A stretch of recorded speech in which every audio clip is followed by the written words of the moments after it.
आज का जो हमारा लेक्चर है that is on vocal cords. Vocal cords जिससे जो गले में होता है, जिससे आवाज निकलती है हमारी। अगर इसमें कुछ भी हो जाता है तो आप बोल नहीं सकते अच्छी तरह से, आपकी होर्सनेस हो जाती है, आवाज में गला बैठ जाता है, आवाज कई बार निकलती ही नहीं है। सबसे पहले बात करते हैं कि किन लोगों में ये प्रॉब्लम होती है। अभी तक मैंने जितने भी केसेस, मुझे लगता है मैंने 30, 40, 50 केसेस तो इसके ठीक किए होंगे।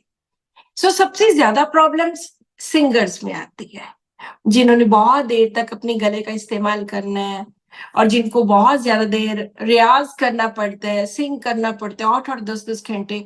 और जब उनके कॉन्सर्ट्स होते हैं तो वहां पे भी उन्होंने 5-5 घंटे, 4-4 घंटे गाना ही होता है कॉन्टिन्यूसली। तो सबसे ज्यादा वोकल कॉर्ड्स की प्रॉब्लम सिंगर्स में आती है।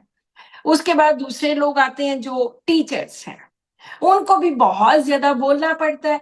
तो जितना वोकल कॉर्ड का ज्यादा इस्तेमाल होता है उतनी वोकल कॉर्ड की प्रॉब्लम ज्यादा होती है। तीसरे वो प्रोफेशनल लोग हैं जो जैसे कुछ मोटिवेशनल लेक्चर्स देते हैं, कुछ अपने स्पेसिफिक फील्ड में लेक्चर देते हैं, जिनको ज्यादा बोलना पड़ता है, जिनको ज्यादा लोगों से डील करना पड़ता है। वो लोग भी वोकल कॉर्ड की प्रॉब्लम से सफर होते हैं। वोकल कॉर्ड में मोस्टली किस तरह की प्रॉब्लम्स हम देखते हैं। इसमें नोड्यूल हो सकता है, जब वो एंडोस्कोपी करते हैं तो वो देखते हैं कि उसमें नोड्यूल है, छोटी छोटी गिल्टियां बन गई हैं। इसमें सिस्ट बन जाते हैं। सिस्ट जो होते हैं वो पानी के जैसे ब्लिस्टर्स होते हैं, छाले होते हैं, वो हमारे अंदर वोकल कॉर्ड में होते हैं। या तीसरी चीज पॉलिप होता है। ये 3 मेन चीजों के मैंने केसेस देखे हैं। तो जो आज का सारा लेक्चर होगा, मैंने केसेस तो 10-15 निकाले हुए हैं, लेकिन 1 घंटे में मैं जितने ज्यादा से ज्यादा केसेस आपको बता सकूं मैं उतनी कोशिश करूंगी। मेरे कुछ पुराने केसेस हैं। ये जो सबसे पहला केस है, ये मेरी जिंदगी का बहुत इंपॉर्टेंट केस है। मैंने पता नहीं कितने लेक्चर्स में बताया होगा, लेकिन मैं अभी भी शॉर्ट में थोड़ा सा बिल्कुल इसके बारे में जिक्र जरूर करना चाहूंगी। ये एक सिंगर थे, जैसे मैंने आपको पहले बोला कि ये लोग सिंगर्स होते हैं जिनके गले की प्रॉब्लम होती है। तो ये एक सिंगर थे चंडीगढ़ के, बहुत रिनाउंड सिंगर। तो इनको वोकल कॉर्ड में सिस्ट हो गया। हमारे इधर पीजीआई है चंडीगढ़ में, जहां पे जो सबसे बड़ा इंस्टीट्यूट है नॉर्दर्न एरिया का, वहां पे गए तो उनको दिखाया, उन्होंने बोला कि आपकी सिस्ट है एक बना हुआ, तो आप बोलो तो उसकी सर्जरी कर देते हैं, लेकिन हम गारंटी नहीं देते कि वो ठीक हो जाएगा 100% और आपकी आवाज दोबारा वापस आ जाएगी। तो पेशेंट डर गए इस बात से कि ओहो, कहीं ऐसा ना हो कि मेरी आवाज ही, क्योंकि उसकी आवाज ही उसकी जिंदगी है, उसकी आवाज ही सब कुछ है। सिंगर्स की तो आवाज ही सबसे बड़ी चीज होती है। तो उन्होंने कहा कि नहीं, ऑपरेशन तो नहीं करवाना। फिर उन्होंने स्टीरॉइड्स दिए, फिर उन्होंने एंटीबायोटिक्स दिए। 1.5 साल उन्होंने वहां से पीजीआई से ट्रीटमेंट करवाया। जैसे मेरा अभी इन्होंने बताया कि मेरे चैरिटेबल यूनिट्स है, तो ये मेरा चैरिटेबल यूनिट एक मोहाली में था पहले, अभी तो वो चैरिटेबल ज्यादा नहीं रहा। तो उस चैरिटेबल यूनिट में किसी ने इनको भेजा कि डॉक्टर नीलम अवतार सिंह के पास जाओ। तो वो मेरे पास आए और मैंने बोला जी बताइए प्रॉब्लम क्या है। तो उन्होंने बताया कि गले में ऐसे ऐसे सिस्ट है, डॉक्टर्स बोलते हैं कि इसका सर्जरी होगी, लेकिन मैं नहीं चाहता कि सर्जरी हो, कहीं वही बात ना हो कि सारी उम्र के लिए अपनी आवाज ही खो दूं। तो मैंने कहा इसके बारे में बताओ। कहते डॉक्टर साहब इसके बारे में क्या बताना है, इतनी मेहनत करके मैं यहां तक पहुंचा हूं, एक लेवल तक पहुंचा हूं, लोग मुझे जानते हैं और लोगों में मेरी पहचान है, मेरी सोसाइटी में मेरी पहचान है, एक पोजीशन है। अगर मेरा ये गला खराब हो गया, अगर ये मेरी सिंगिंग बंद हो गई, मेरा तो जो मेरी ये पोजीशन है वो मैं तो खो ही दूंगा। इस चीज का मेरे मन में हमेशा डर रहता है। तो बस इतनी सी बात बोली उन्होंने। जब भी हम केसेस लेते हैं तो वो मेंटल बेसिस क्या होता है कि पेशेंट की साइकी क्या है। एलोपैथी में इन चीजों के कोई मायने नहीं है, लेकिन होम्योपैथी में जो माइंड है, माइंड सब कुछ, दिमाग सब कुछ कंट्रोल करता है। Mind is very important. अगर आपने माइंड को समझ लिया किसी पेशेंट के, समझो उसकी प्रॉब्लम ठीक हो गई। तो मैंने ये तो बहुत शुरू की बातें हैं, जब हमने ये सिस्टम माइंड टेक्निक अभी स्टार्ट ही किया था, 5-7 साल ही हुए थे। तो मैंने अपने अकॉर्डिंगली जो मुझे लगा, मैंने वो रूब्रिक्स बनाए, क्योंकि ये इंटरैक्टिव सेशन नहीं है या हम इतना टाइम नहीं दे सकते, तो मैं आपको वो रूब्रिक्स बताती हूँ जो मैंने बनाए। पहला, हमेशा मैं वो रूब्रिक लेती हूँ जो पेशेंट की बीमारी। तो यहाँ पे बीमारी क्या है कि उसके जनरल बेनाइन सिस्टिक ट्यूमर है। दूसरा, उसने बोला कि डॉक्टर साहब, मैं बड़ी मुश्किल से एक पोजीशन पे पहुंचा, डिल्यूजन ग्रेट पर्सन। वो एक खुद को समझता है कि मैंने इतनी मेहनत की है कि मैं कुछ चुनिंदा लोगों में हुई, डिल्यूजन डिस्टिंग्विश्ड। और जो डर है, आज उसने जो पोजीशन हासिल की है, जो उसका स्टेटस है, उसके खो जाने का डर कि अगर मैं गा नहीं सका, मेरा तो सब कुछ दाव पे है। Fear about his social position, fear to lose his lucrative position, जो उसकी आज की ये ल्यूक्रेटिव पोजीशन बनी, इस बात के खो जाने का डर। और जब वो आया तो 5-7 बाउंसर्स उसके साथ बाहर गाड़ी में, कितने लोग खड़े थे, जो 3-4 लोगों को लेके आया। मुझे लगा कि वो उसका फुकरापन है, boaster, braggart, rich wishes to be consider कि मैं एक नामी बंदा हूं, I am a great person, I am distinguished and boaster. तो मैंने जैसे ये सारे रूब्रिक्स डाले, there was only one medicine, that was veratrum alpha. तो आई जस्ट गिव, हम हर केस में, बहुत बार लोग पोसोलॉजी के बारे में बात करते हैं कि कैसे पोटेंसी देते हो। तो हमारी एक एसोसिएशन है ASRH, उसमें हमने एक बार डिसाइड किया था अबाउट 93-94 में कि इस प्रॉब्लम को सॉल्व करने का एक ही तरीका है। कोई 1M यूज करता है, कोई 10M यूज करता है, कोई कुछ करता है। हम हर केस 30 पोटेंसी से स्टार्ट करेंगे, उसके बाद डिसेंडिंग में 6 में भी जा सकते हैं, 6 नहीं है तो आप 200 में जाओ, 200 के बाद 1M में जाओ।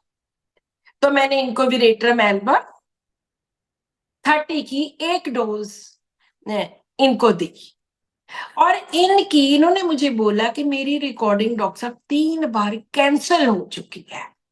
हर बार मैं रिकॉर्डिंग पे जाता हूँ, मेरे से गाना ही नहीं गाया जाता, क्योंकि ये हाई पिच वाले सिंगर है, तो इनसे हाई पिच में गाया ही नहीं जाता था। तो और बोले मुझे आके कि आज भी मेरी रिकॉर्डिंग है। तो देखो क्या होता है, मैंने 12 बजे इनको दवाई दी, इनकी शाम के 7-8 बजे रिकॉर्डिंग थी, ये अपने रिकॉर्डिंग सेंटर गए एंड सरप्राइजिंगली इन्होंने 5 गाने रिकॉर्ड किए ऑन दैट वेरी डे।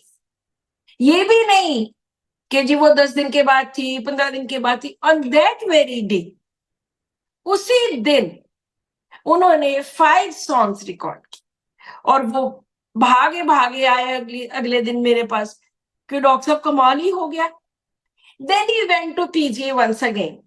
वहां जाते हैं तो वहां उनको बोलते हैं कि मेरा गला देखिए दोबारा से। जब उनको दिखाया तो उन्होंने कहा कि यहाँ पे कोई सिस्ट नहीं है अभी, यहाँ पे जस्ट एक निशान है, एक स्कार है कि there was something. So this is a beautiful case of vocal cord cyst. इसमें यहाँ पे मैं थोड़ा ऐड और करना चाहती हूँ कि सिस्ट क्या होता है। सिस्ट एक पानी का छाला होता है, एक ब्लिस्टर काइंड ऑफ थिंग होती है। एक ऐसा छाला होता है, एक ऐसा ट्यूमर कह लो होता है, जिसमें पानी भरा होता है। मेडिसिन दी, वो फट गया, खत्म। जैसे भी रेट्रोमेल्बियम दी, वो खत्म। और उन्होंने उसी रात इतने 5 गाने गाए। अभी हम एक और केस की बात करेंगे। ये एक बहुत बार होता है कि छोटी छोटी 2-3 बातें नोट की, क्योंकि हमारे यूनिट्स पे बहुत रश होता है। 80, 90, 100 पेशेंट्स होते हैं। कई बार हमारे पास इतना टाइम नहीं होता, हम टू दी पॉइंट बात लिखते हैं, लेकिन लिखते सब कुछ है। टू दी पॉइंट बात लिखी और रूब्रिक्स निकाले, लेकिन मैं हर केस में रूब्रिक सिलेक्ट करती हूँ। हर केस में मैं मेडिसिन की selection on the basis of repertorisation करती हूँ। ये नहीं कि हर केस में अच्छा इसका पैरालिसिस हो गया, चलो कॉस्टिकम दे दो, इसका वो हो गया, चलो वो दे दो। नो, अगर आपने भी एक सक्सेसफुल होम्योपैथ बनना है तो आपको हर केस को एक तरीके से लेना होगा। चाहे छोटा ले लो, जो उसकी मेन प्रॉब्लम है वो ले लो, लेकिन उसको रेपर्टाइज करना पड़ेगा। ये एक बहुत छोटा सा केस है, इट वाज इन 17। तो एक लेडी मेरे पास आती है अबाउट 36 ईयर्स के।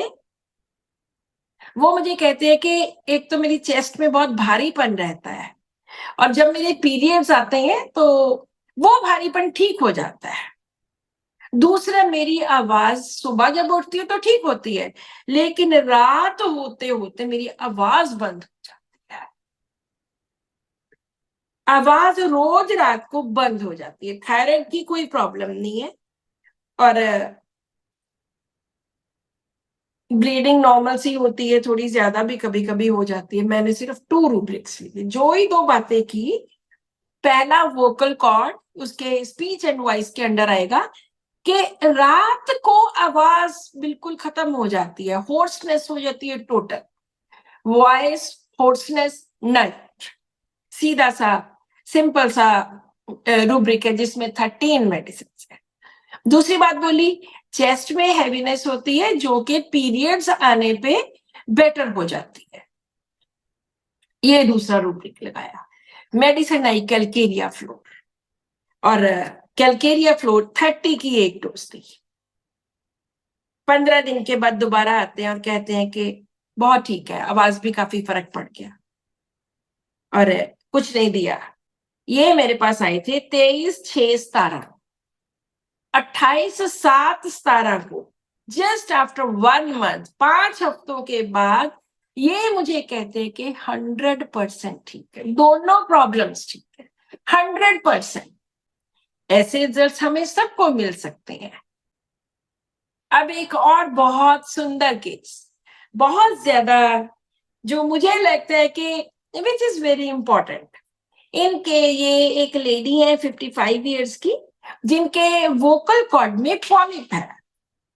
ये कहते हैं कि मेरा ये जो वोकल कॉर्ड पे सिस्ट है या पॉलिप है, जो भी है, इन्होंने जो बताया, तो मेरी आवाज बैठी हुई है, मेरी आवाज निकलती ही नहीं है, मैं बोल ही नहीं सकती, आवाज ही नहीं निकलती।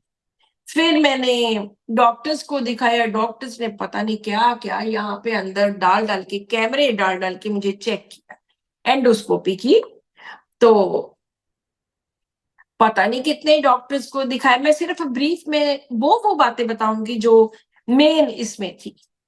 तो उन्होंने बोला कि होर्सनेस बहुत रहती है, और बहुत जगह पे चेक कराया। डॉक्टर्स ने एक ही बात बोली कि ऑपरेशन होगा, पर मैं नहीं ऑपरेशन करवाती। कभी होम्योपैथी ली नहीं, कभी पता ही नहीं कि होम्योपैथी लेनी चाहिए इन चीजों में, उनको बिल्कुल नहीं पता था।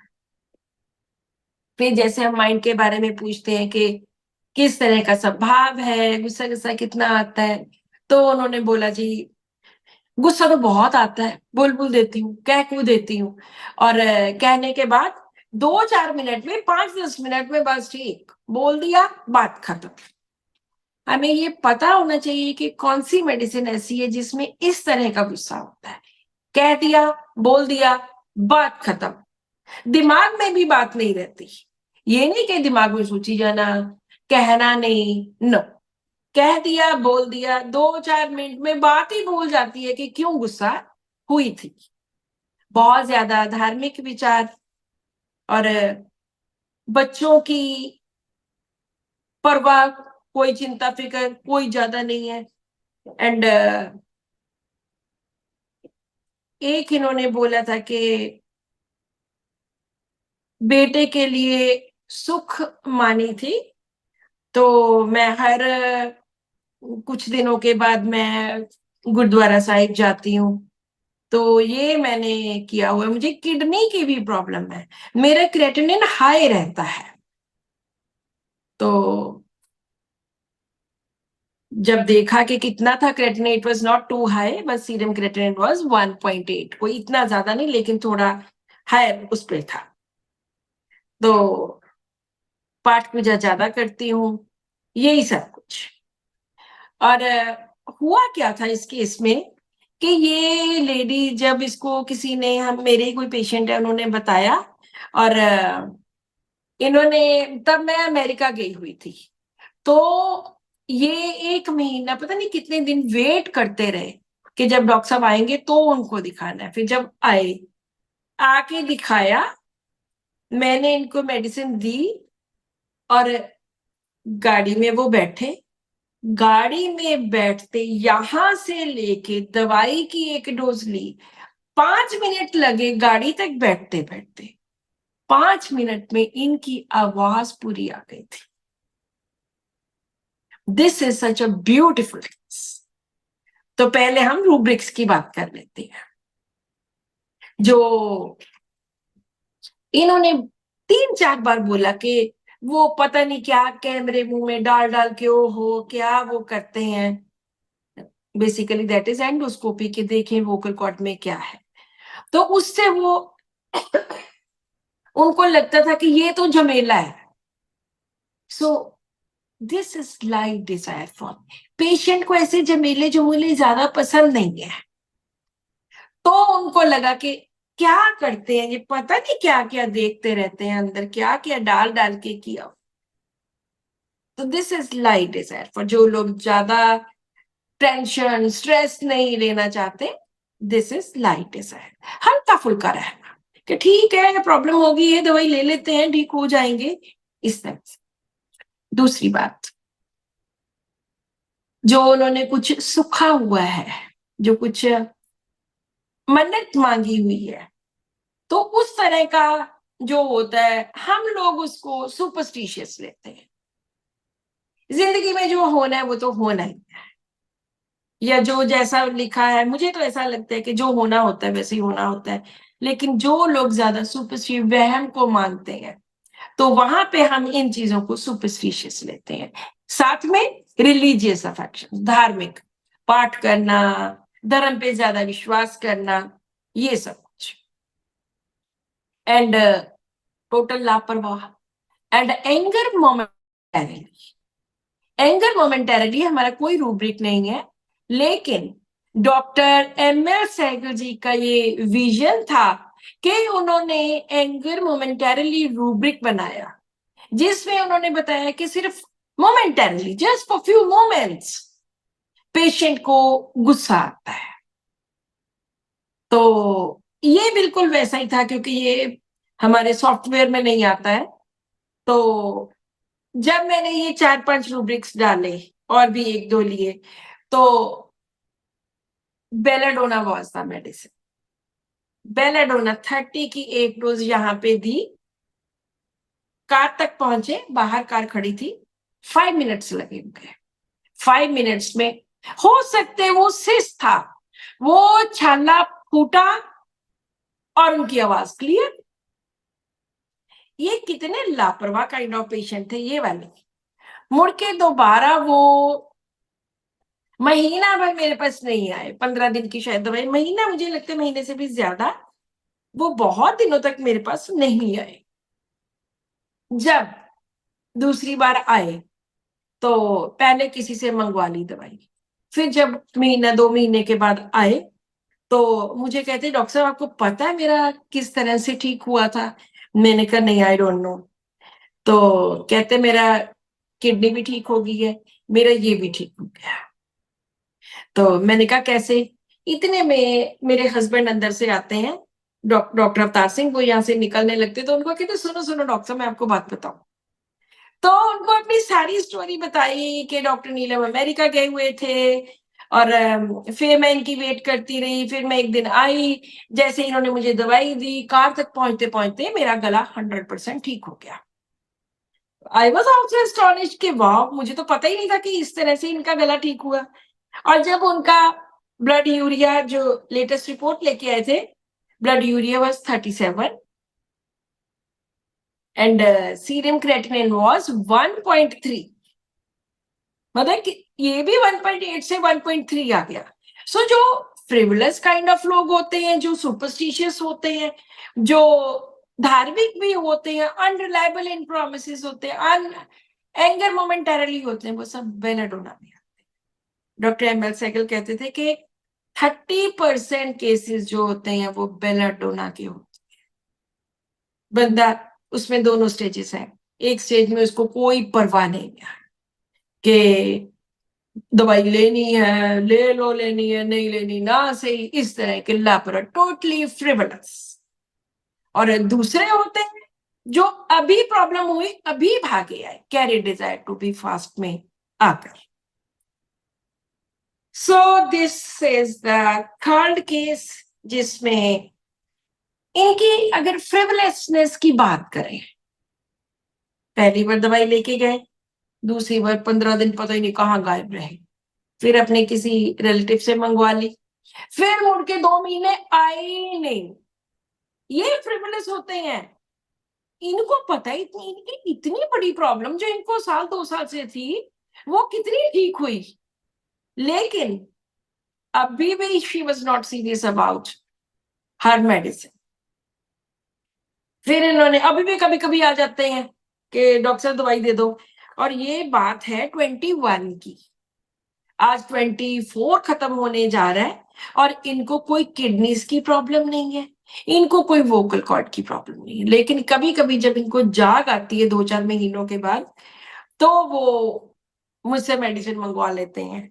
तो कभी कभी हम बेलाडोना दे देते हैं, इस तरह की कोई प्रॉब्लम इनकी होती। सो अभी हम बात करेंगे फोर्थ केस की, वेरी इंपॉर्टेंट केस।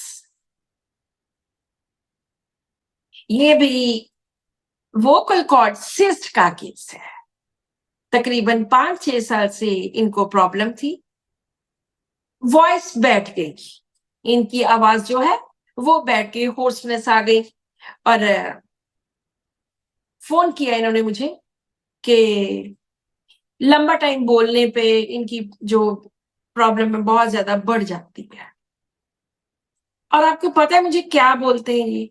मुझे कहते हैं 4 डॉक्टर्स को मैं फेल कर चुका हूं, 4 डॉक्टर से मैं ऑलरेडी मेडिसिन ले चुका हूं and all the 4 doctors they are fake.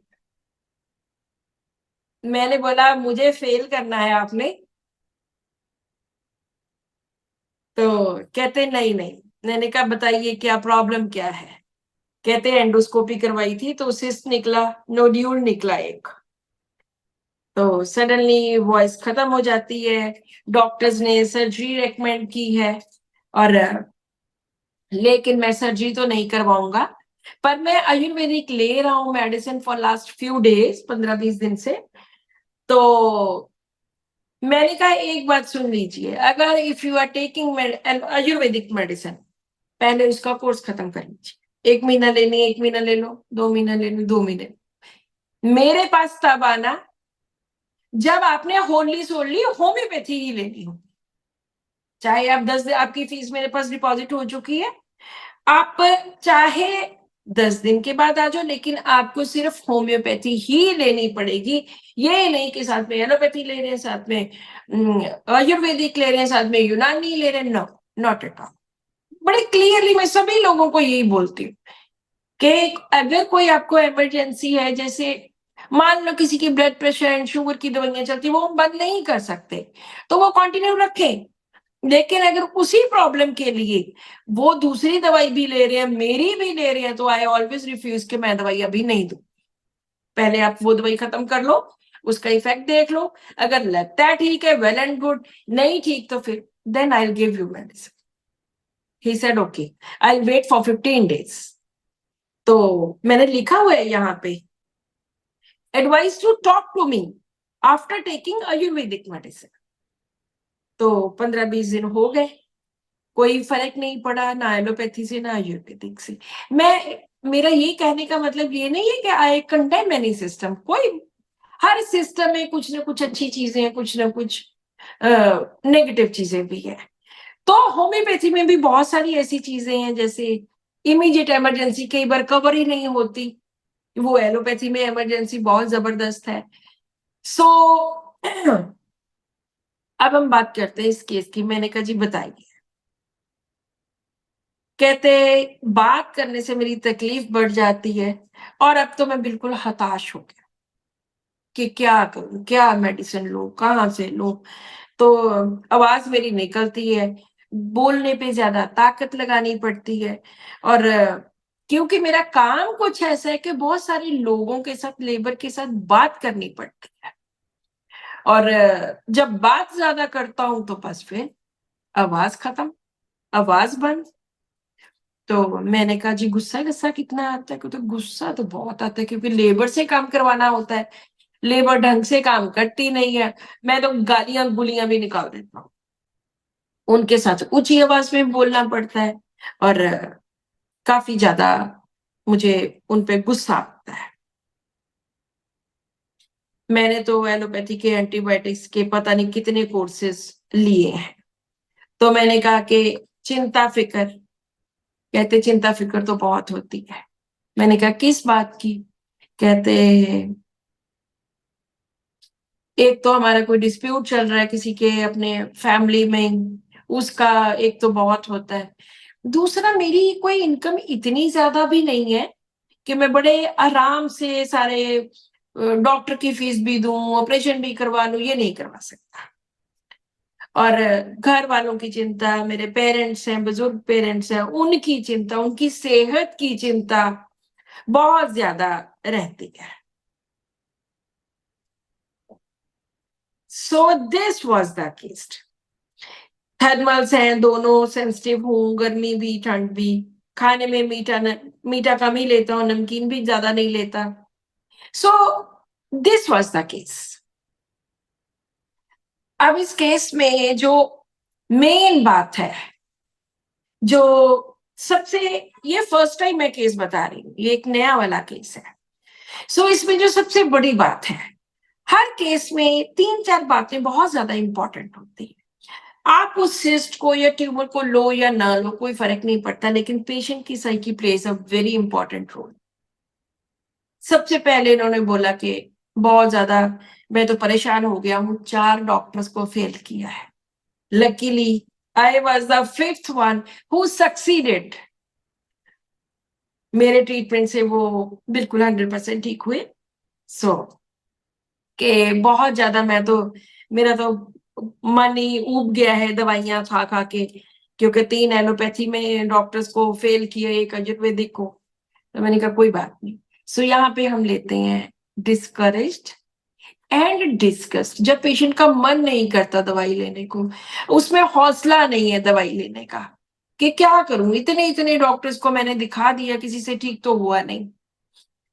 और वो जब बंदा बात करता था तो बहुत ज्यादा तेजी में, हरी में, बड़ा इम्पेशेंट काइंड ऑफ लग रहा था। सो आई टुक बोथ ऑफ दीज रूब्रिक्स, कि काम किस तरह से करते हो, बहुत तेज, हरी एंड इम्पेशंस। आप एक भी ले सकते हो कि काम के हिसाब से, हरी भी ले सकते हो, तो बहुत बड़े बड़े रूब्रिक्स हैं, 100 दवाई है इनमें। अब बात करते हैं उनके एंगर की, गुस्सा, एंगर, वायलेंट। उसमें क्या करता है? Abusive, insulting. मैं जितने भी रूब्रिक लेती हूँ बिल्कुल सीधे साधे, बिल्कुल सिंपल वे में। ये नहीं है कि इसको वो ऐसा सोचता होगा, वो ऐसा करता होगा, कुछ नहीं, जो जो उसने बोला सिर्फ उस बात पे ध्यान देना है। तो anger, violent and abusive and insulting. और उसने क्या बोला कि जो मेरे घर की मेरी इनकम है वो इतनी ज्यादा नहीं है, तो कि मैं इस बात का मेरे ऊपर स्ट्रेस रहता है कि मैं अच्छी तरह से गुजारा करूं या डॉक्टर्स की इतनी फीस दूं या मैं ऑपरेशन करवाऊं। तो यहाँ पे हम लेते हैं डिलीजन पुअर ही इज, वो चाहे उसकी सैलरी हो, वो चाहे उसके घर के हालात हो, तो यहाँ पे लेंगे डिलीजन। अगर वो सैलरी की बात नहीं करता तो हमने ये रूब्रिक नहीं लेना था।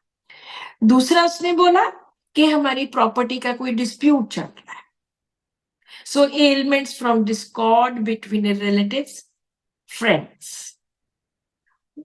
एलिमेंट फ्रॉम क्वार्रल्स हम नहीं लेते, मैं नहीं लेती। मैं इसलिए नहीं लेती कि उसमें पहली बात तो दवाइयां ही 5-4 है, दूसरी बात दवाइयां बड़ी डिफरेंट है, उसमें कोई भी कॉमन मेडिसिन नहीं है, 5-7 मेडिसिन है बड़ी मुश्किल से, और वो सब की सब बड़ी डिफरेंट सी मेडिसिन है।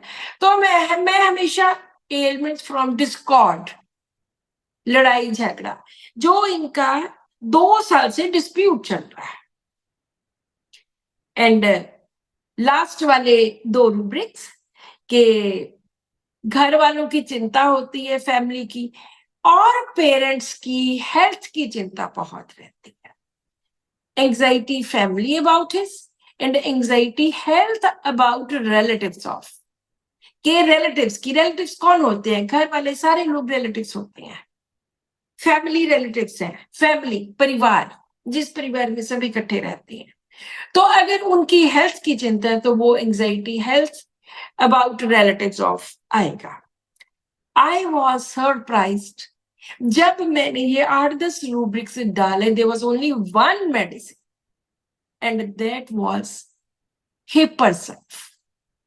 वैसे भी मुझे लगता है कि मेरी हिपरसल्फ बहुत बड़ी कॉमन मेडिसिन है, मेरी बड़ी फेवरेट मेडिसिन है। तो यहाँ पे दवाई इनकी निकलती है हिपरसल्फ। और सेकंड मेडिसिन जो आती है दैट इज आर्सेनिक, लेकिन आर्सेनिक में डिल्यूजन पुअर नहीं होता। थर्ड मेडिसिन निकलती है सल्फर, उसमें भी डिल्यूजन पुअर नहीं है। आगे कॉस्टिका में उसमें भी नहीं है, और सल्फर में anxiety about the health of relatives नहीं है।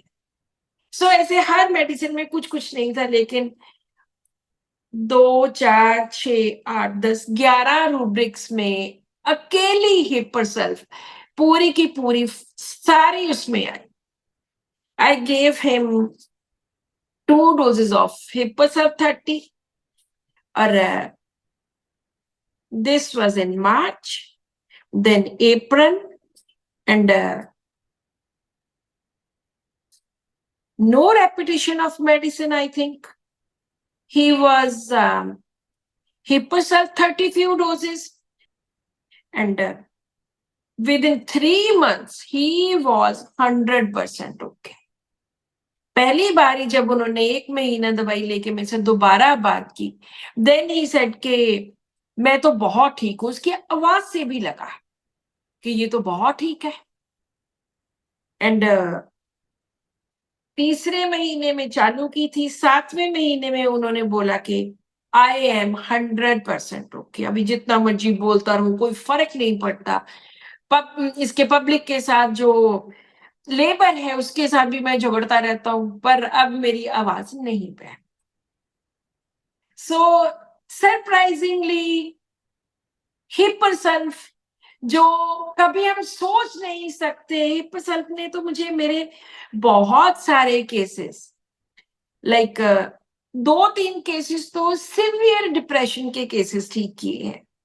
छोटा सा मैं इसके बारे में, हिपरसल्फ के बारे में बताती हूँ कि किस तरह का पेशेंट होता है हिपरसल्फ का।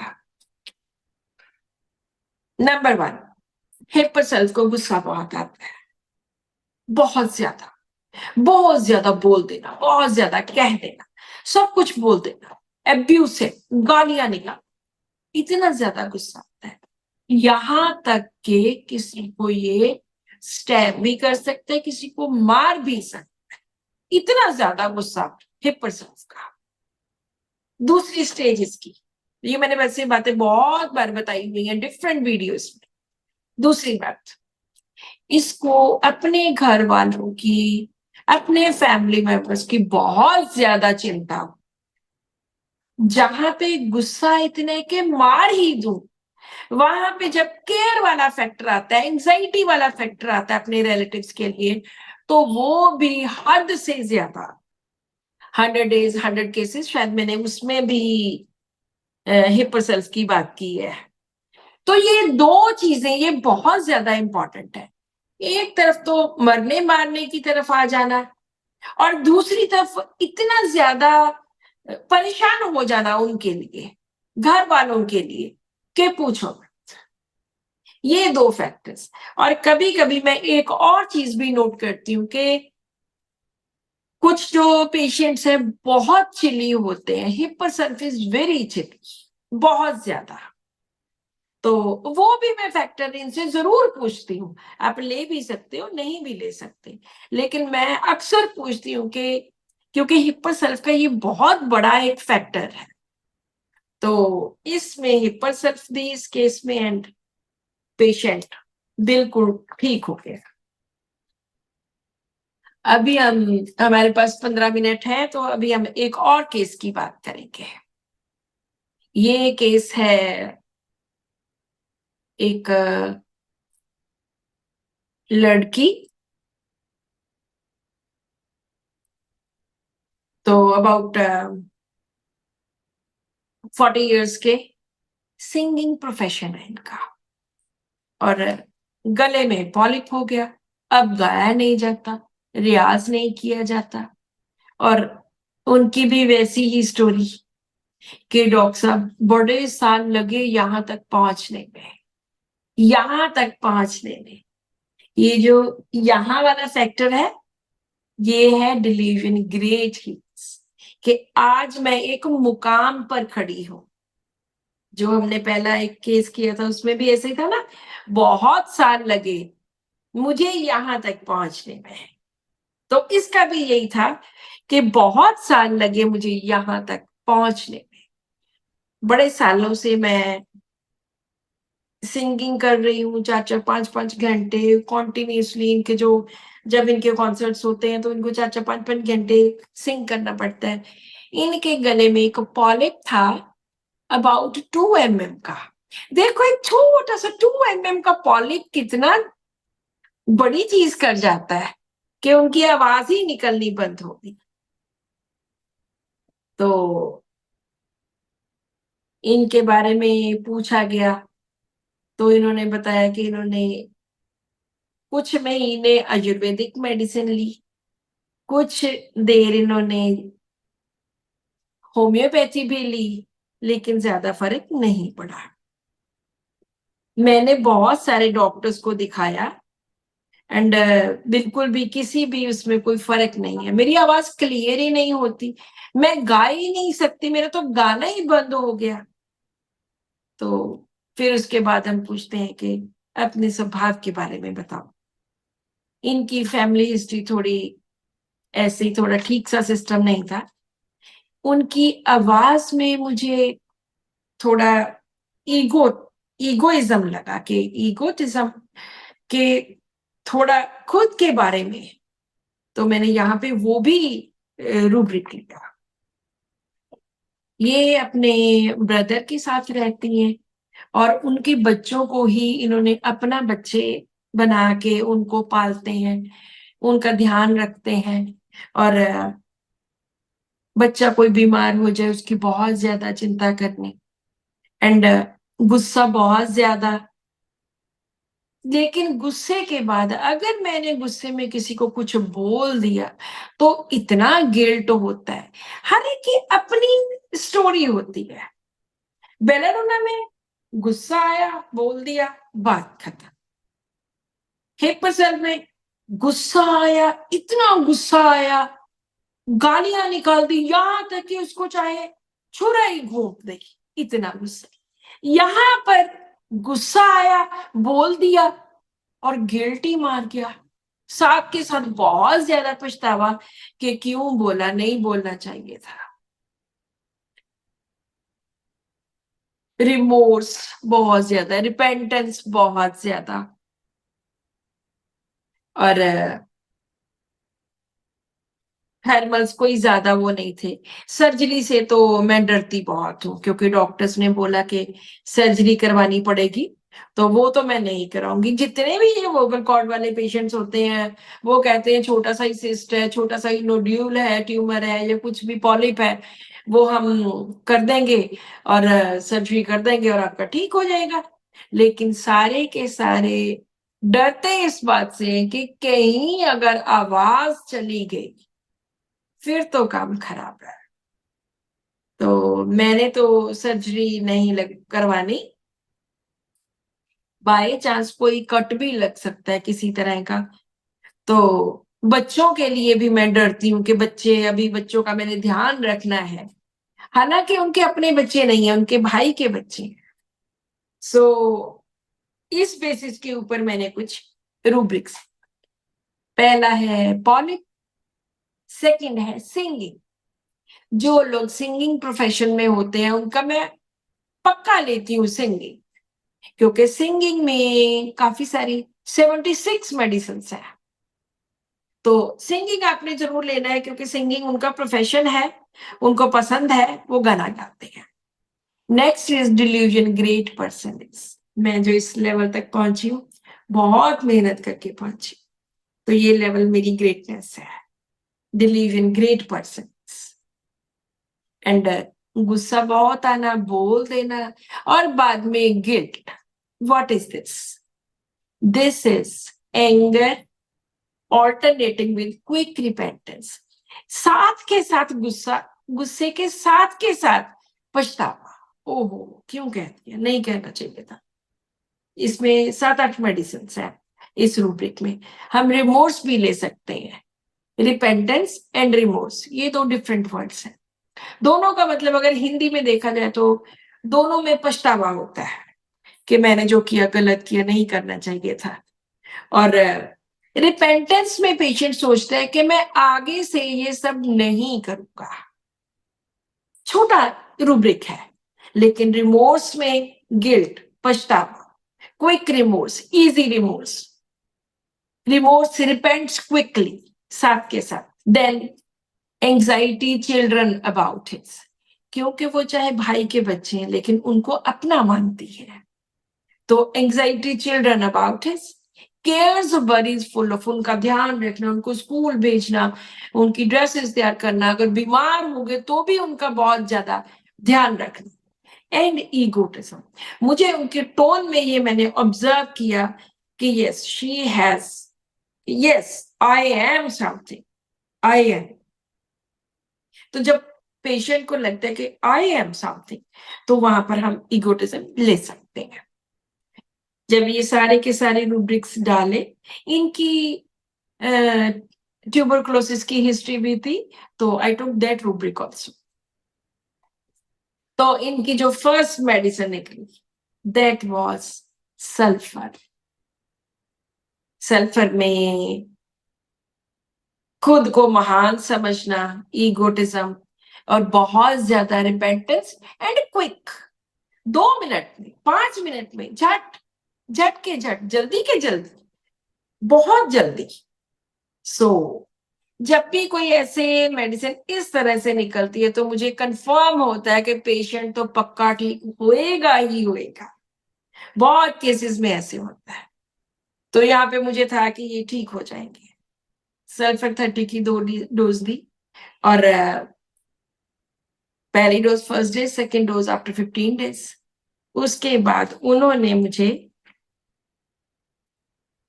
कुछ दिनों के बाद, जस्ट जैसे वो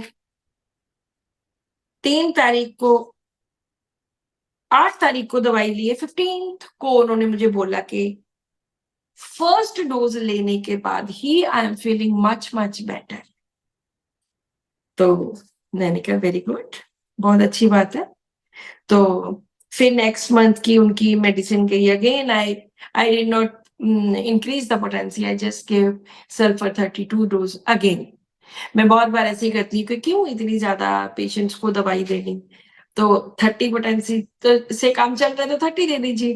तो मैंने यहाँ पर फिर से उनको 30 पोटेंसी की 2 डोज दी। उसके बाद उन्होंने कोई दवाई नहीं ली, और मुझे नेक्स्ट टाइम फोन आया कि डॉक्टर साहब बहुत बहुत आपका, उन्होंने हाथ जोड़ के कि बहुत बहुत आपका धन्यवाद, आपने मेरी आवाज आप वापस लेके आए। अभी मैंने एक प्रोग्राम किया जिसमें मैंने बहुत अच्छा गाया। ये कितने दिनों में हुआ? 8-1 से लेके 20-2 तक, जस्ट 1.25 महीना, 1.5 महीना।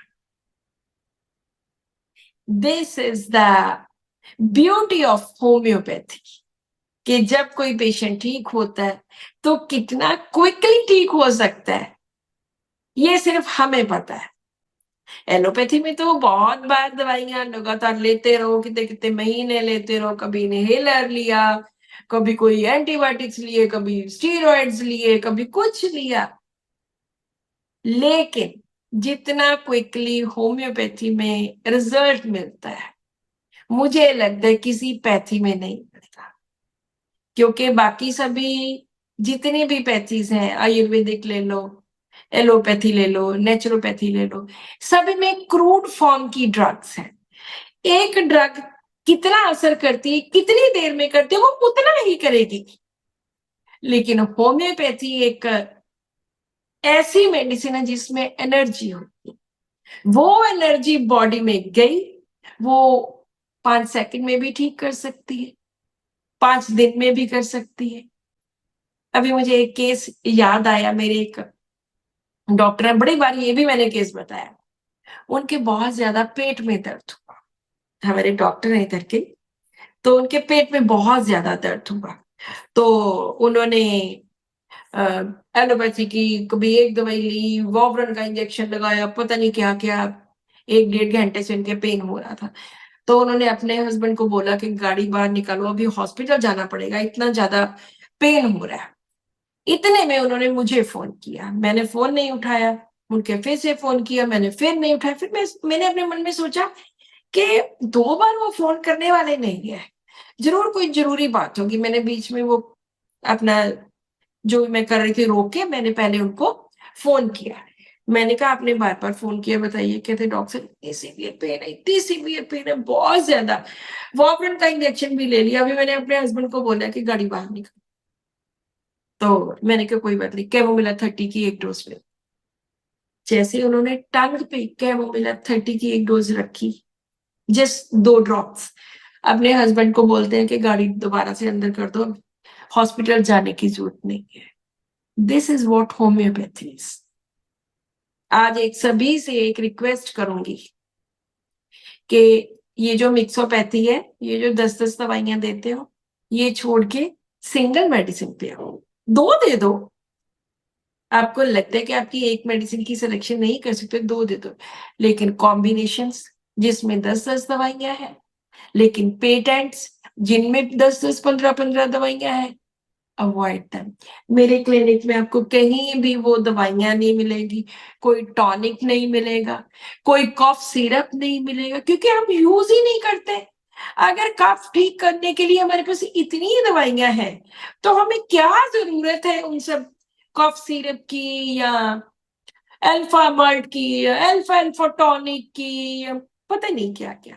सो प्लीज एक रिक्वेस्ट है आप सभी से कि come to one medicine, single medicine, single dose. हम तो डोज भी सिंगल ही देते हैं, लेकिन अगर आप चाहते हो, आपको लग रहा है कि आप जल्दी जल्दी इस सिस्टम पे नहीं आ सकते, कोई बात नहीं, आप रिपीटेडली दे दो, लेकिन एटलीस्ट 10 दवाइयां रिपीटेडली मत दो, वो पेशेंट कभी ठीक ही नहीं होगा। क्योंकि होम्योपैथी में कुछ क्रूड फॉर्म में हम एंटर नहीं कर रहे, हम एक एनर्जी को उसके अंदर भेज रहे हैं पेशेंट के अंदर। वो कोई पेलाडोना की है, कोई सीपीआई की है, कोई कैल्केरिया कार, कोई एक्कोनाइट, कोई हिपरसर, पता नहीं क्या क्या। अरे एट वन टाइम पे वन मेडिसिन देने की कोशिश करो, ऐसे नहीं। ऐसे अगर होम्योपैथी को हमने ऊपर तक लेके जाना है, तो हमें ही इसमें मेहनत करनी पड़ेगी। मैं पिछले 40 साल से प्रैक्टिस कर रही हूँ होम्योपैथी, हम 30 साल से तो बिल्कुल ये माइंड सिस्टम पे आए हैं। तो प्रैक्टिस सिंगल मेडिसिन। अभी क्वेश्चन इन्होंने पूछा कि क्यों आपने कैमोमिला 30 दी। कैमोमिला बहुत इम्पेशेंट पर्सन होता है, और हमारे पास एक रूब्रिक है, इम्पेशेंस,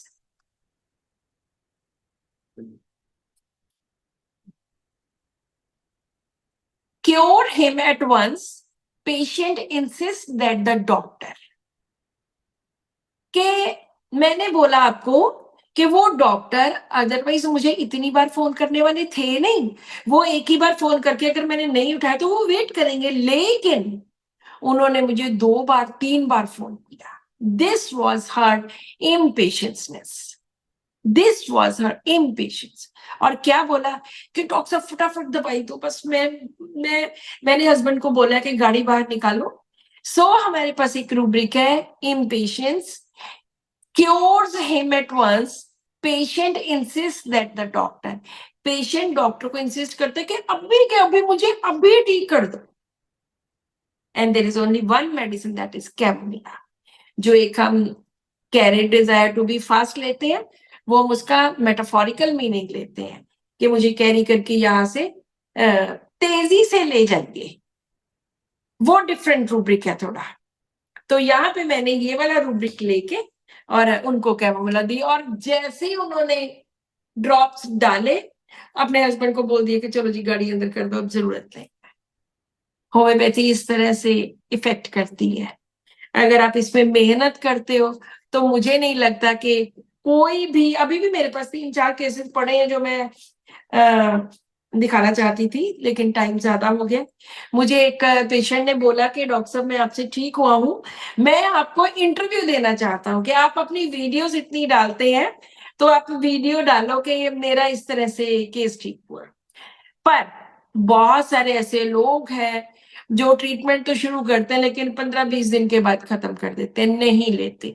50% पेशेंट्स इस तरह के होते हैं। लेकिन जो लगातार, जितने भी मैंने पेशेंट्स ये देखे हैं वोकल कॉर्ड वाले, सेम डे, हफ्ते में, महीने में, 2 महीने में 100% ठीक। कोई ज्यादा जरूरत ही नहीं पड़ी कि कोई बहुत ज्यादा लंबा चौड़ा, कोई दवाई चेंज करने की भी जरूरत नहीं पड़ी किसी की। So this is all in today's lecture. I think आप सभी ने enjoy किया होगा. So much. Thank you. Thank you. Yeah.